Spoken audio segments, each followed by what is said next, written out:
Hey guys, Jay here. Welcome to Eons of Battle. Now, not to brag, but I've painted a few minis in my day.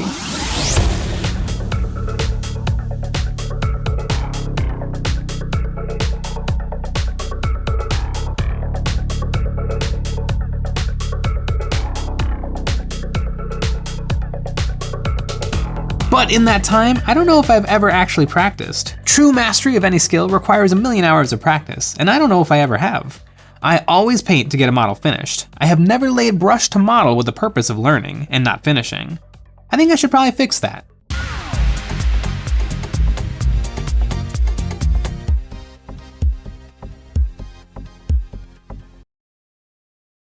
Practice makes perfect, as the mantra goes, and what do I need to practice on? Well, that's no mystery. Faces. Faces are really hard to paint, but it's a bit of a rite of passage for painters. Once you can pull off a decent face, no longer do you have to hide your mini's head under a helmet. Also, stay tuned till the end to see a montage of painted models courtesy of the EOB Complete community. The focal point of a mini, the most important part of a mini, the face of a mini. I had always avoided it. I think every painter does. I probably didn't attempt a face until a year or two into painting, but once I did a couple, I found that it was not impossible, and that I could do it. My first faces were nothing to write home about, and nowadays I try to paint as many faces as I can, and because of that, I think I've gotten okay at it. But even now that I'm really pushing myself, I only get to paint maybe 1 or 2 faces a week, if I'm lucky.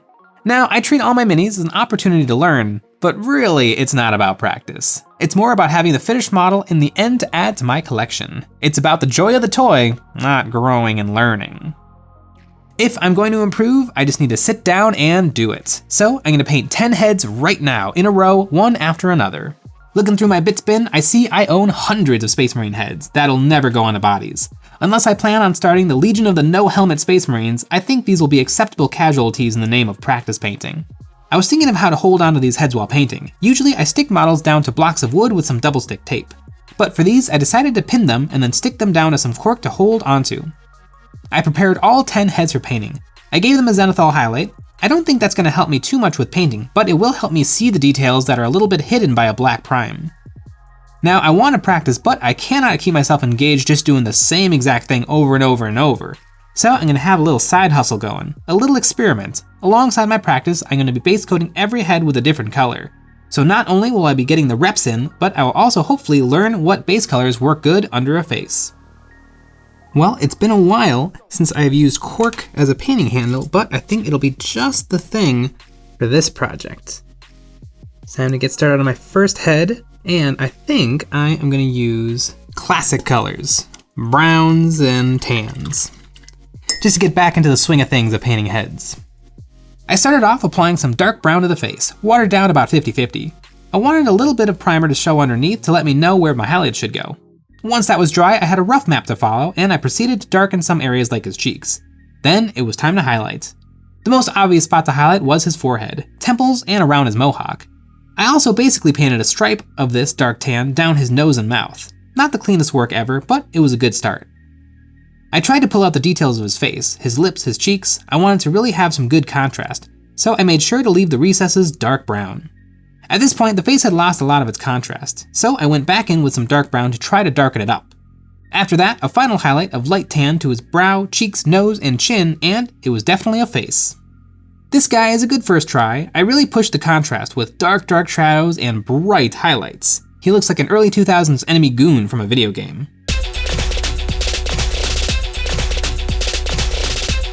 I applied some dark olive to the head, which gave me a nice base. Then, to darken it, I tried something new, slathering on some watered down black paint.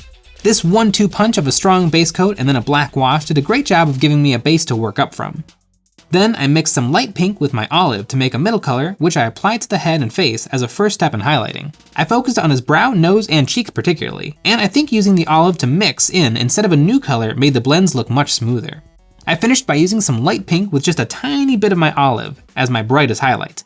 I used this to just dot the focal points of the face, and glazed it over his bald head. I really like how this head turned out. I don't know if I love the color, but the smoothness of the paint is really nice. The lips are there. I hope this is just a sculpt problem, but it looks like he's blowing out birthday candles. And that's 2 heads down, and I think this one actually turned out quite a bit better. I think the blends look a lot nicer, and it might just be because I stuck with one color, kind of an olive brown, and then mixed in black and mixed in light tan. And so I wonder if that's why it just looks much, much cleaner. On this head, I slathered on a base coat of terracotta. Will dark brown red look good on a human face? Only time will tell. I went in with some dark tan to start my highlights, and I figured I had to cover up about 90% of the red or else it's gonna look like a tomato. So I put lots and lots of coats of this thin dark tan. I don't know if it was the sculpt or not, but on this head I feel like I was really getting to know the face. And a little contrast between the cheekbone and the rest of the cheek helps define the face. On a canvas so small as a face, everything gets like hypercharged, and every brushstroke and every color of paint really stands out. I don't know how this kind of reddish undertone is going to work. He's looking a little flush, but maybe that's fine. He is looking a little sickly, like he's running a fever. He's a little hot under the collar. But maybe once I've got the brightest highlights on there, it'll all come together. Now that this face has essentially been re-base coated with dark tan, I went in with a light tan and did my final highlights. To make sure that the red was gone, I may have overdid it with the highlighting, but I think this head looks better for it. This head turned out okay. There's probably still too much contrast, and I know that sounds sacrilege, but on a face I think you want more of a medium level of contrast. Too much and it doesn't look like a human face anymore.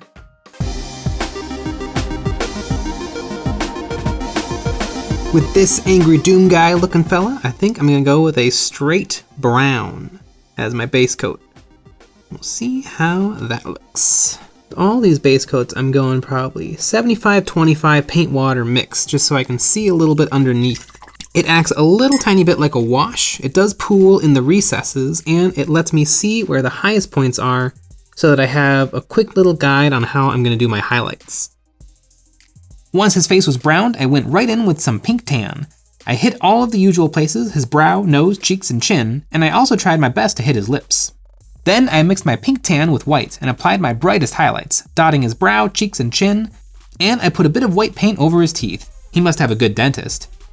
Now for the real test on this face, I applied a wash of watered down brown over the whole model. I hoped that this would do my blending and shading for me. I was a bit sloppy with my highlights this time around, knowing that this wash was coming. And the brown wash did do what I wanted, but it toned everything down, so I went back in with my pink white tan mix and I did a few last minute highlights. This face turned out pretty good. I think the blends worked a little bit better because I reapplied that base coat in a super watered down way, and I think he's looking all right. Except, I think because I'm practicing and trying things out, I think I'm gonna try to push the highlights all the way to just about white. And as a final highlight, I did some dots of pure white paint. I think it helped.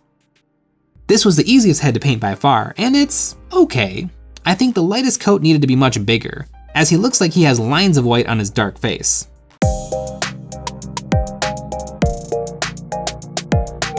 On this head, I decided to get wacky. Magenta base coat. I slapped it down nice and saturated. Then, liking what it did for my shadows, I applied a very watered down coat of black paint over the face. Then I went in with magenta mixed with pink to start my highlights. Similar to the red face guy, I knew I had to get away from the magenta if I don't want this guy to look like an Oompa Loompa. I continued to work my way up from pure magenta, mixing in light pink. It helps keep my blends really smooth, but I don't know if I'm getting far enough away from the Laffy Taffy base color. At this point, I am basically just using pink to highlight, and I thought it looked alright. At least ignoring the colors, I thought it was one of my stronger paint jobs. I threw some white onto his teeth, and it was looking good, until... Once I put this next to the others, it looked bright pink. It looks ridiculous. I think if I brought the other colors up way more, it would look a bit more natural, but as is, it's just silly. 5 heads down, 5 to go. Let's talk about those folks who make all this possible, our patrons. The best way to support us is by becoming a member of our Patreon. Over there, you'll gain access to some behind the scenes, voting on what models I paint live on YouTube, a hobby hangout live stream every week, and more. With that out of the way, let's go ahead and get back to the heads. I base coated with a dark blue because YOLO. Once that was dry, I went in with a gray blue and began my highlights. I'm not sure what I was thinking. Perhaps this will be a good skin tone for a troll or a Tau. but I don't know if it works all that well for humans. I wanted a lot of contrast, so I left my dark blue in the recesses and worked up with my blue-gray highlights. This looked alright, but it was looking more like a statue than a person, so I decided to do more highlights with a pink-tan mixture. This worked to bring a little life back into the face, but it turned green when applied over the top of the blue base coat. I applied as many highlights as was necessary until I mostly covered the blue-green mixture. Well, this model certainly has good contrast, but it also looks like Frankenstein's monster. It's interesting, perhaps for a Raven Guard Space Marine? It's definitely different. On this Baldy, I decided a green base coat would be a good trick, so I applied a thin layer of dark green. Then I mixed green with a light pink to give myself a medium tone to begin bringing this head to life. I glazed this all over the dome and around his face too. I didn't know exactly what was happening with his head, so I glazed a little bit of pink tan to try to ungreen the face. Then I began highlighting with some tan pink, and I just ended up covering 99% of the base coat, layering on highlight after highlight. I then brushed on some very watery dark tan to hide the green in the recesses. Now that the model was looking normal, I went in with a light tan and did my brightest highlights. This face looks alright, although I don't know if it can be attributed to the green. I did do way more brush strokes on this head than any other though, so IDK.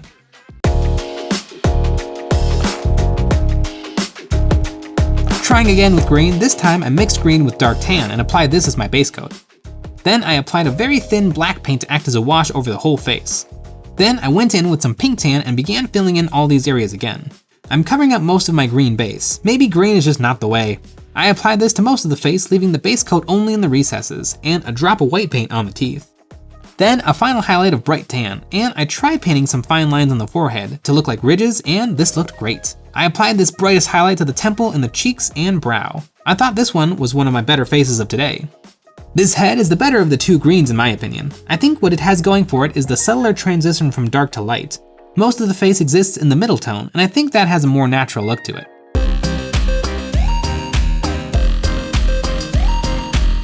On this head, I put a base color very fitting of a Space Marine, Genestealer Purple. Then I went in with pink to highlight, and I was really liking what was happening.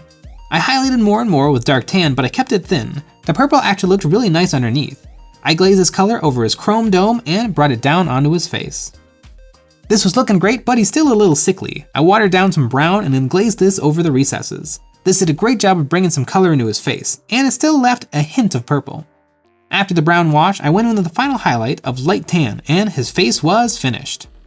This face looks great to me. I think it's a good balance of not too much contrast, but enough highlights to show what's there. But maybe it's just the mutton chops that are hiding 40% of his face.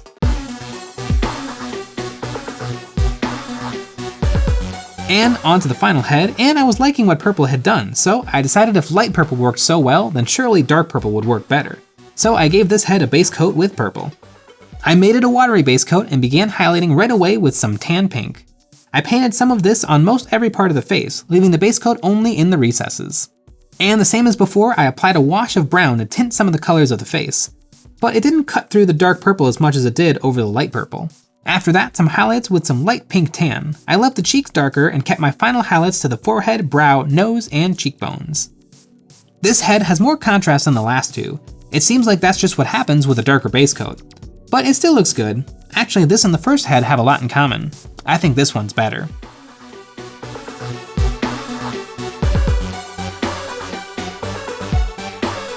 So how did this work out? Well, I don't know if it's the most fun I've ever had painting, but it was kinda neat. I had to keep reminding myself that this was practice and I could try out whatever I wanted. I thought I would just have 10 heads, the first being the worst and the 10th being the best, but really it's a collection of painted heads. Some of the base coats I tried worked better than others, like purple and olive, and if I did a few more heads, I would try magenta and blue again. There is something there, but it'll take some more experimentation to find out. It was fun to see how the different base coats changed the look of each face. Now the Imperium is vast, so any skin tone is possible. Green, red, even jet black with glowing red eyes. On a practical, real-world note, it's all about what catches the eye from across the gaming table. Sure, blue-tinged skin might not be the most realistic, but on a figure that's 1 inch tall, if your model can turn heads from across the table, that's a win. Now that I have these guys, I don't really care about them, but that's actually a great thing to have around. I want to try out some new varnishes, and these heads will be the perfect test subject to see how much those varnishes change the look of a painted mini. Now you can, without a doubt, learn and improve by painting any model, but I think a little targeted learning can really help out. I am better at painting faces now, and it would have taken me weeks if not months before I had painted 10 more faces. Now I can take what I learned today and apply that to what I paint tomorrow, so I think it was worth it. Perhaps a better understanding of faces will help me get through these 14 rebels from Star Wars Legion. So what do you guys think? Is practice worth it, or is it a big waste of time that could have been better spent painting more models? And tell me, what are some things you feel like you could use practice on? I know I'm gonna be practicing more often. But now for the real star of the show, looking at all of this week's submissions for EOB Complete. We put out a challenge to our community to send us before and after photos of their recently finished models to be immortalized in our videos. If you want to join in the fun, you can submit a before and after photo of your painted mini to our Discord server, which you can find in the description below, or you can post it to Instagram with the hashtag EOBComplete. Without further ado, let's look at and get inspired by what the folks have finished this week. An Orc Adventurer by Dessimation, some Assault Intercessors by Matt, a Tau Battlesuit by Lookout Science, a Necron Catacomb Command Barge by Boba Fett IG-88, a Primaris Inceptor by ComradeRC, a Grey Knight Terminator by Commander Kade, some Necron Scarab Swarms by Brett S, a Space Marine by Vega Wusky, a Space Marine Razorback by Nick, an Imperial Guardsman by Just Make Stuff, a Necron Warrior by Get Goofed, a Primaris Lieutenant by Crayon Commander, a Post-Apocalyptic Warrior by Cherry Goblin, some Chaos Space Marines by Mega Slade, some Giants by Sebweeze, a Primaris Captain by Muckle, some Dark Eldar Mandrakes by Red Badger 91, a Sci-Fi Warrior by Matthew, a Heavy Weapons Team by Prussian Blue, a Plague Belisarius Call by Sour Kiwi, a Spire's Force Drone from Conquest by the Happy Heretic, a Big Necron by Wolfstring, and an Owl Adventurer by Ox4297. Congratulations to everyone for a job well done. It's no small feat to get paint on a mini, and you all should feel really proud. Nothing gets the hobby juices flowing like finishing a project, and we all thank you for sharing your work, motivating us and the hobby community to paint our plastic. Thanks for sharing.